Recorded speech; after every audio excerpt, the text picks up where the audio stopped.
Can you just describe how it feels to win that game after those two successive defeats to get the World Cup campaign back on track? Yeah, naturally it was a must-win game, and therefore we knew what we had to do. It was we've been a bit disappointed, obviously, to lose the games that we have so far in the comp, but obviously India at Edgbaston is a massive game. So to put in a performance like we did today, I thought it was a great all-round performance in all aspects of the three different disciplines. What about your own performance, a century and covering the yards out there in front of the Holly stand? Yeah, it was quite big, that one side. Yeah, it was tricky up front. Obviously, winning the toss and then batting. They've got a quality bowling attack. So I think we're about 40 odd off 10 overs. So it wasn't a blistering start by any means. But I thought we assessed the conditions really well, and the way we accumulated and then went on from there was pleasing for the both of us. Your captain's just spoken to the media and said you're at your best when you've got fire in your belly. Do you agree with that? Look, I think that there's different occasions over a period of time that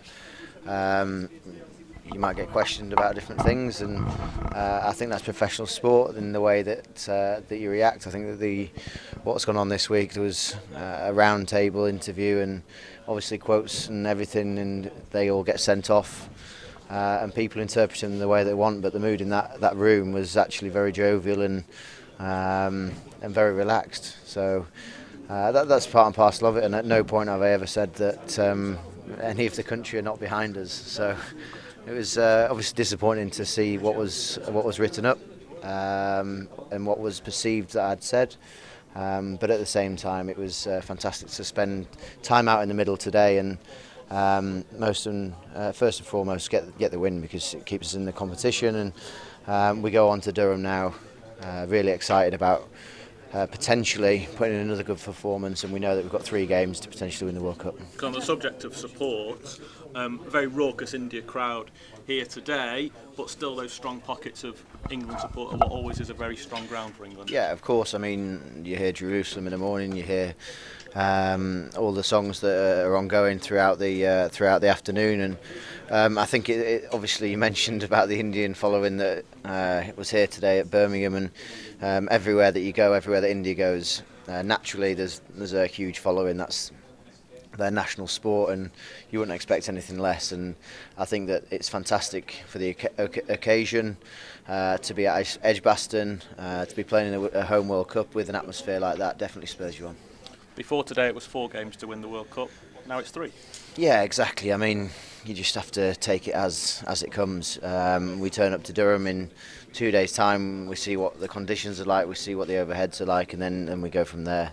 We can't do anything more than that. We can't change anything that's now gone previous to the present moment, but we can affect the future, and I think that that's a really exciting thing for this group, because we've worked really hard over a period of time, and there's a lot of excitement still within the group of lads downstairs. Before the tournament began, would you have taken 3 wins to win the World Cup?